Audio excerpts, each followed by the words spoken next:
Vamos a conversar con él brevemente, esta vez por el caso del 46 aniversario del asesinato de Orlando Martínez. Entonces, él fue el juez que instruyó el caso Orlando Martínez. Buenos días, doctor, ¿cómo está usted? Buenos días, Julio. Un gusto escucharte. Saludos a todos ahí en la cabina. Saludos, doctor. Muchas gracias, doctor. Bueno, doctor, ¿están todos los que fueron o fueron todos los que estaban en el caso Orlando?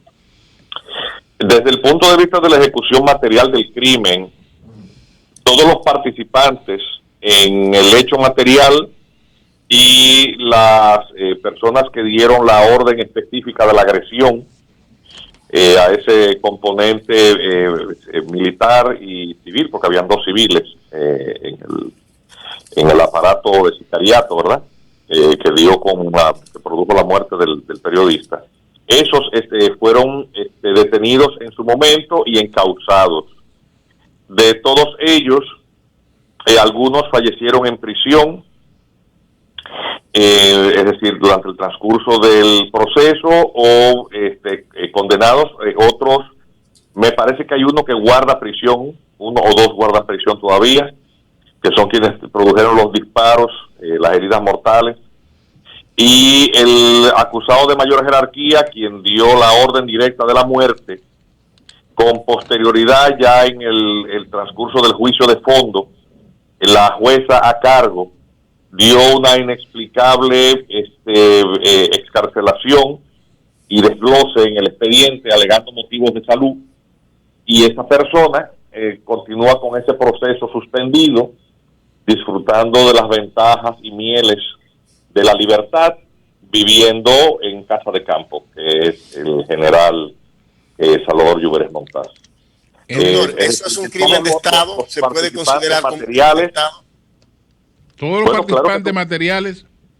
Sí, todos los participantes materiales vivos al momento de yo culminar la investigación, y quien dio el autor intelectual, como se le llama, quien imparte la orden criminal, todos fueron sometidos y encausados. Es un crimen de Estado porque el crimen, que había ocurrido 20 y tantos años antes, 22 años antes,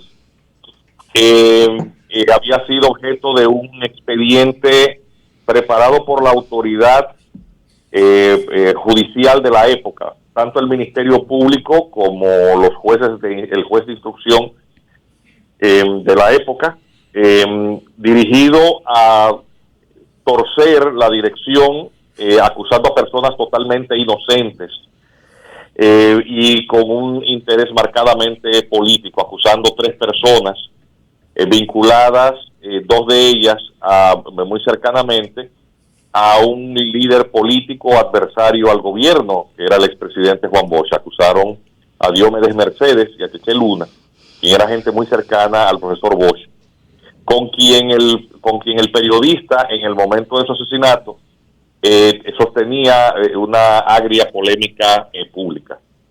Y también mostraba la perversidad de esa intención, que cuando el presidente Balaguer, ya fuera del poder, publica sus memorias tituladas Memorias de un cortesano de la era de Trujillo, publica una fotografía en la que el periodista asesinado estaba junto con otros, con el profesor Juan Bosch, y decía que dejaba a una página en blanco y el encargo a una persona que por juventud le sobreviviría, la revelación de quiénes eran los verdaderos responsables del hecho. Pero esa persona creo que murió primero que él.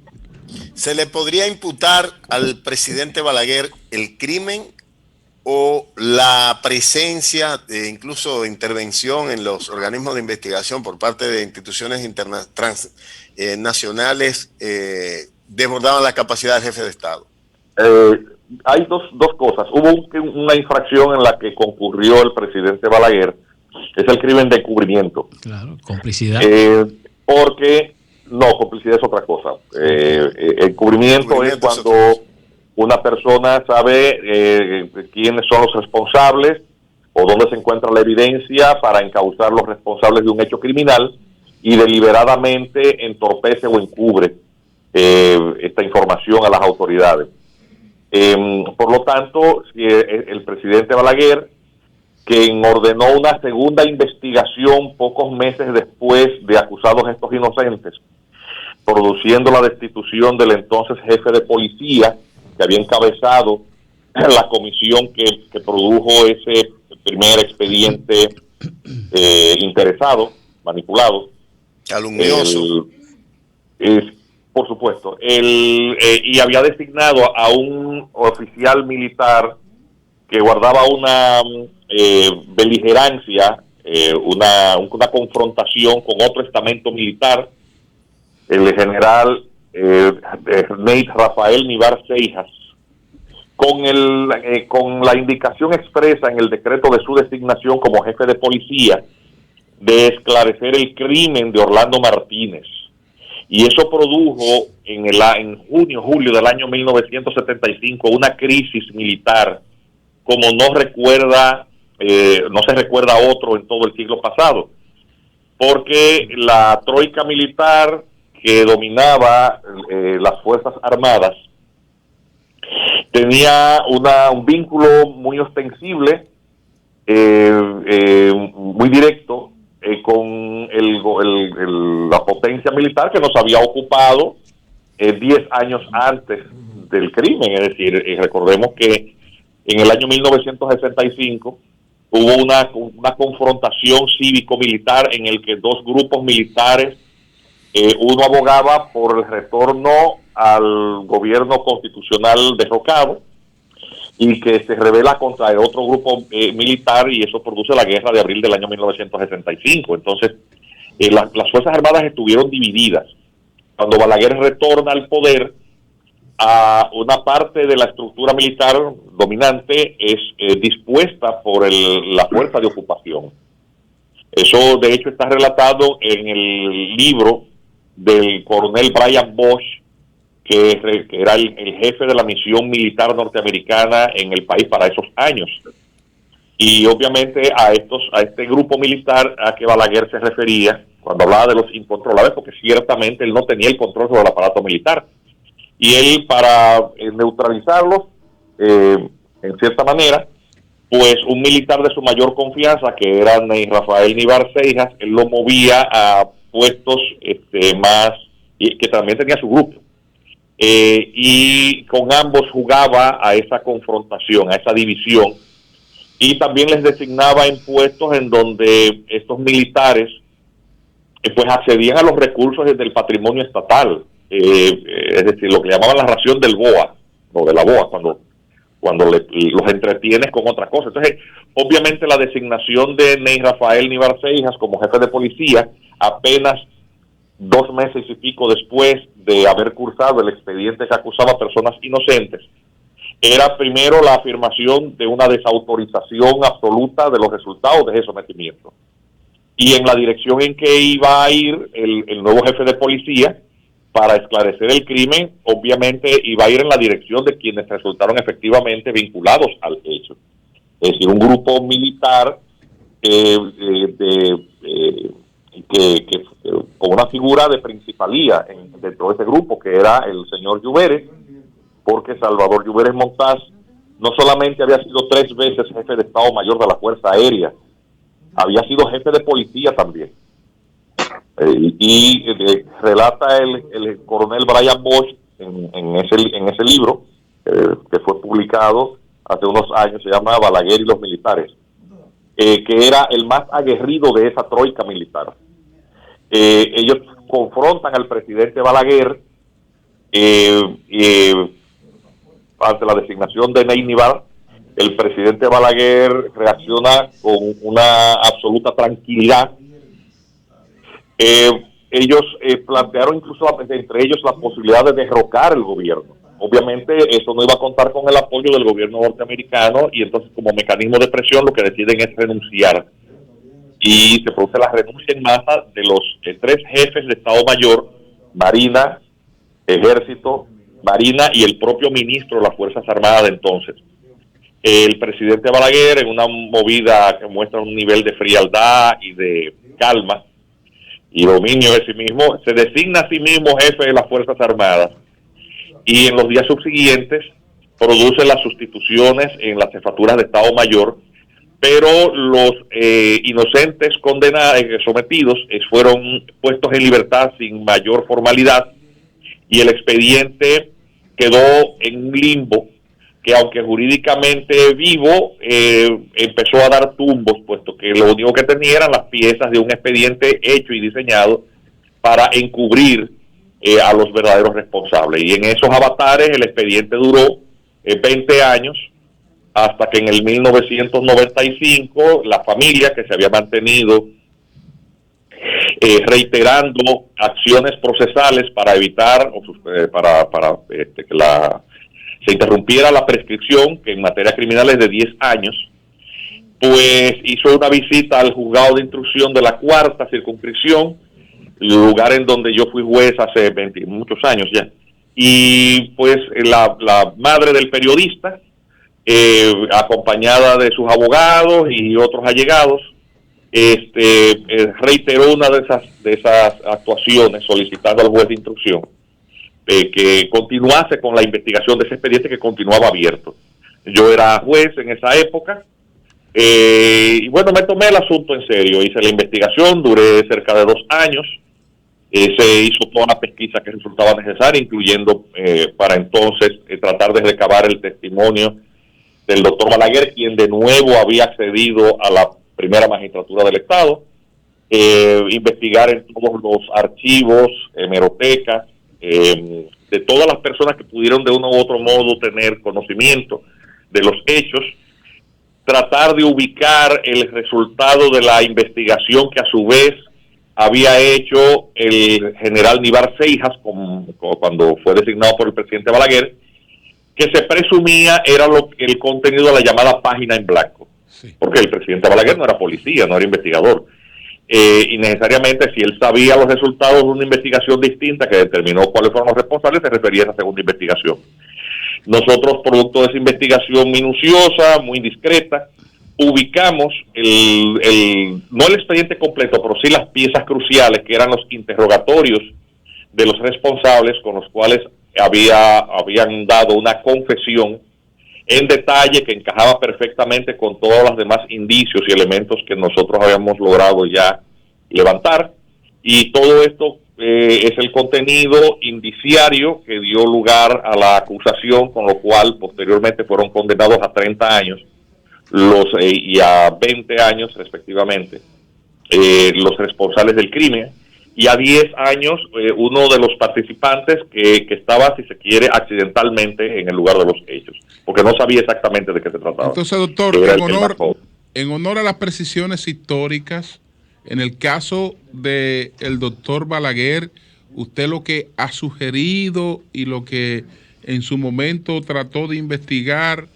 era el encubrimiento, no el hecho de que pudiera ser el inductor, el autor, uno de los autores intelectuales de este crimen. Eso nunca estuvo realmente como una hipótesis.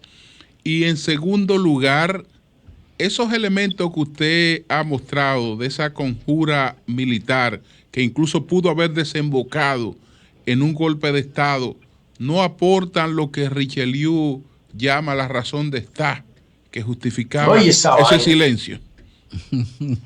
Lo que mira es que la razón de Estado. Eso es lo que llaman. Adelante, doctor.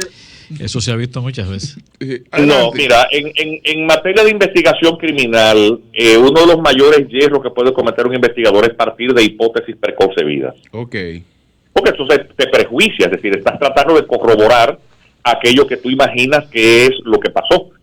El investigador debe de ceñirse fundamentalmente a elementos materiales comprobables, es decir, que soporten la contradicción, el contraste con otros elementos distintos, a fin de que tú determines qué es lo que tiene mayor certeza. dentro de las probabilidades, porque es una cuestión de probabilística.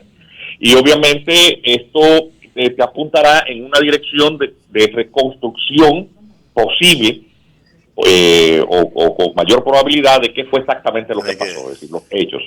Entonces, ¿qué ocurre? Que nosotros lo primero que tratamos de hacer, y creo que lo alcanzamos, fue desprender la investigación de toda esta varaunda de pasiones políticas. El audio, Oli. Sí. Adelante, doctor. Sí, el periodista, además de ser un comunicador, analista de la realidad política, porque era un periodista fundamentalmente político, era el director de una revista de alto contenido de análisis político crítico, que era la revista Ahora. Era además miembro principalísimo de una fuerza política, que era el Partido Comunista Dominicano. La investigación demostró que el operativo criminal que dio fin a su vida no era el primero que había sido organizado. Es decir, y obviamente también eso situaba la orden criminal o la determinación de la orden criminal con anterioridad al hecho. Es decir, él muere el 17 de marzo, un día como hoy, aproximadamente a las 7 de la noche, en la calle José Contreras, próximo a la Cristóbal de Llerena, en los terrenos de la ciudad universitaria. Pero la orden criminal no fue dada ese mismo día. La orden criminal había sido dada aproximadamente una semana antes al grupo militar que la ejecutó. Pero antes de eso, un par de semanas antes, esa misma orden había sido dada a otro componente militar policial que se negó a ejecutarla. Lo que hizo fue darle larga, a otro comando. Sí, de hecho, algunos de los participantes en el crimen final habían sido parte del componente de sicarios. El Mariano Cabrera, quien produce la herida mortal, cabo de la Fuerza Aérea para entonces, de hecho había sido requerido para esto, y el coronel encargado de esto lo que hizo fue marear la perdiz, es decir, no ejecutar la orden. Y entonces eso también permite ubicar las posibles motivaciones de la orden criminal en las expresiones o el oficio del periodista para entonces. Por eso yo personalmente pongo en dudas que el artículo periodístico de la columna Microscopio que produjo la irritación, la cúspide, el pico de la irritación de estas fuerzas oscuras que ordenaron su atentado, fuera el artículo titulado dedicado al presidente Balaguer. ¿Por qué no, señor presidente Balaguer? Aquel en el que el periodista muy amargamente relataba el vejamen de que había sido víctima el artista Silvano Lora, cuando le habían vejado y devuelto en el aeropuerto. No lo dejaron entrar al país. Exacto, que es lo que la mayoría de la gente se le atribuye, que eso fue el artículo más fuerte, porque él le dice al presidente Balaguer que por qué no se larga del país junto con todos sus militares y eso. Si tú ubicas en términos cronológicos, sincrónicos, el momento de la primera orden criminal, ese artículo no está escrito. Lo que sí resultaba interesante es saber que el periodista Orlando Martínez fue quien le reveló al país la conjura militar acontecida cuando al helicóptero presidencial se había precipitado a tierra en las inmediaciones de Villa Altagracia.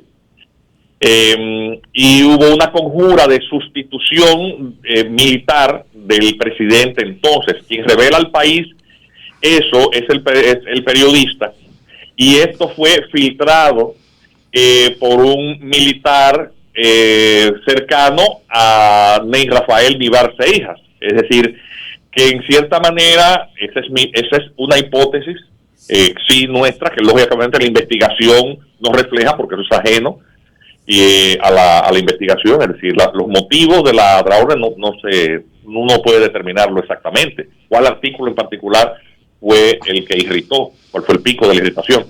Pero por la época pareciera que fue ese artículo lo que produjo esta determinación de atentar contra él.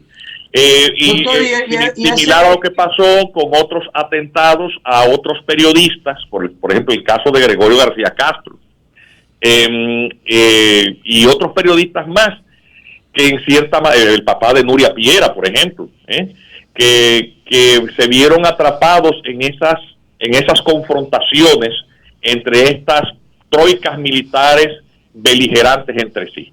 Hay muchas rivalidades para la época. Eso es una hipótesis muy particular nuestra, pero eso no tiene nada que ver con el resultado de la investigación criminalística. José. Doctor, ¿qué hay de cierto de que ese artículo provocó una reunión de Balaguer con los militares que usted ha citado, con Chilino, con Nivar Seija, con Pérez, y que Balaguer le hubiera recriminado a ellos de que si iban a permitir que Orlando Martínez terminara con su gobierno? ¿Esa reunión de Balaguer incómodo por el escrito alguna vez se produjo? ¿Usted cree que se produjera eso? Y otra cosa que le quiero preguntar, ¿qué fue lo que pasó en los inicios del gobierno de Leonel Fernández del 1996, cuando Guillermo Moreno era fiscal? ¿Ustedes quisieron, el Ministerio Público y la Justicia, interrogar a Balaguer? ¿Qué fue lo que pasó en ese periodo histórico que no está muy claro? ¿Quién fue que quiso ir a interrogar a Balaguer a su casa?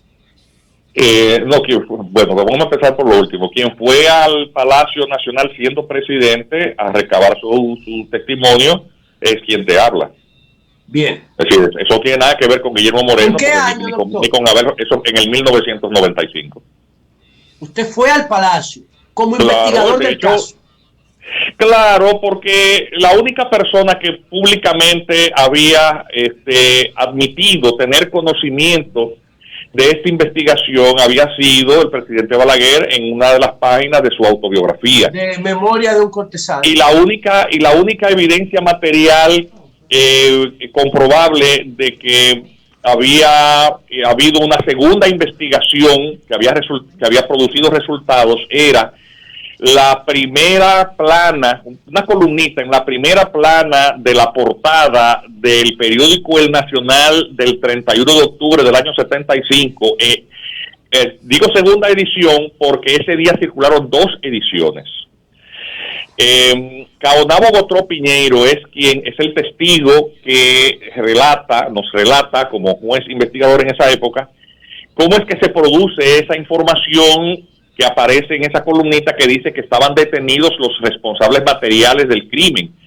Pau Castro, Lluverito, Luis Emilio de la Rosa, es decir, varios de los que estaban, Mariano Durán, esos nombres aparecen por única vez en esa segunda edición, porque ya la primera había sido impresa. El entonces jefe del Servicio Secreto de la Policía, el entonces coronel Caonabo Reynoso Rosario, quien sabía del inminente atentado contra el periodista, porque había sido el oficial al que originalmente se le había ordenado el crimen, y él no lo hizo. Incluso le asignaron el personal del J2 para eso, entre ellos Mariano Cabrera Durán y otros militares que luego posteriormente murieron. Es decir, para el momento en que yo estoy haciendo la investigación hay varios de los participantes materiales que ya han muerto por distintas causas. Y entonces Caonabo Reynoso es una hipótesis nuestra, es quien entera era un militar que aunque era jefe del servicio secreto de la policía, era más allegado a Ney Nivar. Y entonces obviamente cuando se produce el atentado no es bajo la dirección de Caonabo Reynoso, porque se hace posteriormente, pero él sí sabe de dónde proviene la orden y parte de los participantes del J2 que intervinieron en el mismo.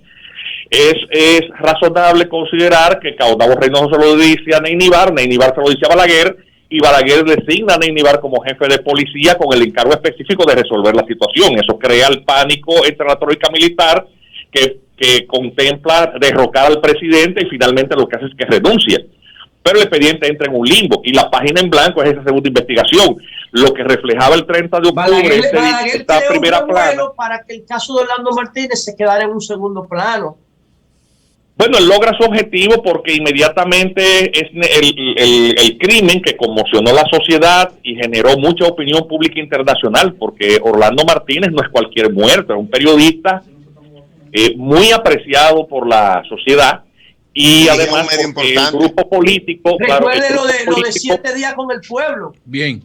Sí, pero el punto es, para no dejar la primera pregunta... Había otra pregunta, la primera pregunta, adelante. Sí, con el tema de la intervención del Ministerio Público, ya en el gobierno del doctor Fernández. Cuando se produce el ascenso al poder del presidente Fernández, yo tengo ya un año y pico haciendo esta investigación, y coincidencialmente a quien designan Procurador General de la República es quien precisamente era el abogado que había acompañado a doña Adriana Jaule y viuda Martínez al juzgado de instrucción a reiterar un acto procesal para evitar la prescripción del crimen. Entonces, obviamente, este abogado, que es ahora procurador, yo le dirigí una carta diciendo, bueno, pero yo no lo he vuelto a ver y el destino ha puesto en sus manos responsabilidades en el Ministerio Público y yo tengo este expediente abierto. Entonces, obviamente, les requerí toda su colaboración. Y cuando culminé mi investigación y fui donde ya incluso se había producido una segunda actuación de la familia que se había dirigido a la Fiscalía del Distrito en enero del 1997 para reiterar que el Ministerio Público continuara haciendo investigaciones, porque aunque ese fue el esfuerzo de Narciso y Saconde, ¿verdad? No, es el esfuerzo de la familia también. Sí, con doña Adriana también firmando. Pero el fiscal de entonces, el señor Moreno, o sea, él no sabe que esa investigación ya se venía haciendo, porque eso es algo que se viene haciendo con mucha discreción en manos nuestras. Doctor, él desestima esa segunda querella. Continúe, doctor. Entonces, doctor, escúchame. Hubo una pregunta concreta de José, porque ya el tiempo se nos está terminando. Sí. La pregunta concreta de si se produjo aquella reunión con los jefes militares de Balaguer. No hay ningún tipo de evidencia. No hay ningún tipo de evidencia. A mí no me parece que eso fuera posible, porque no me parece a mí. La mesa y dijo, ustedes van a dejar que me es una especie que ha circulado profusamente, pero no hay nada que lo corrobore. Lógicamente, en la entrevista que ustedes hacen, doctor, en la visita que usted hace con el abogado de la familia, el doctor Abel Rodríguez del Orbe, siendo Balaguer presidente de la República, usted como magistrado investigador, ¿salió a la luz algún tipo de información que ayude al esclarecimiento de quiénes fueron los autores materiales de aquel crimen? No, porque Abel Rodríguez del Orbe no era abogado de la familia. No, en ese momento, cuando va donde mí. Cuando yo voy al palacio como juez, yo voy solo. Y obviamente a solicitarla, porque fíjate, el Código de Procedimiento Criminal de la época establecía que ciertas formalidades para recabar el testimonio de determinado tipo de funcionario público, por ejemplo, los comandantes de armas, el presidente de la República, no se le cita a que vaya al tribunal, sino es el juez que tenía que trasladarse a recibir las declaraciones. La información. Bueno, pues muchas gracias. Entonces, ¿qué información salió de ahí, doctor? ¿Salió algún tipo de información que ayude a aclarecer? No, nosotros le solicitamos al presidente de la República que nos fijara una fecha. Obviamente nunca nos respondieron y nosotros dejamos una comunicación con el acuse de recibo correspondiente en correspondencia. De hecho, yo me he encontrado varias veces con esta persona que era el encargado de correspondencia del Palacio, que es una persona muy afable, se llama Aridio Salcedo, él ya está muy mayorcito, pero él bromea mucho cuando se encuentra conmigo porque él leyó la carta y me dice, pero muchacho, tú te estás volviendo loco. Yo digo, bueno, pero ese es mi trabajo, yo estoy haciendo un trabajo. ¿Cómo era la institucionalidad de frágil en esa oportunidad? Bueno, Gracias bueno, al doctor. era frágil, pero fíjate, José, aún siendo frágil, sin ningún tipo de recurso material, Que no con buena vocación, se logró los resultados de una investigación hecha al pie de la objetividad y de la búsqueda honesta de la verdad.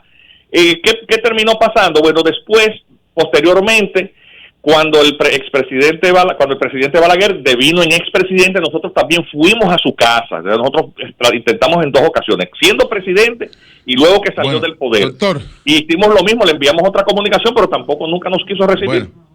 Juan Miguel Castillo Pantaleón, muchas gracias, doctor. Muchas gracias. Lamentablemente, José, ya tenemos que cortar. Gracias al doctor Juan Miguel Castillo Pantaleón. Muchas gracias. A la orden. Y cortamos el programa aquí. Y con una pausa que nos queda. Cambio y fuera.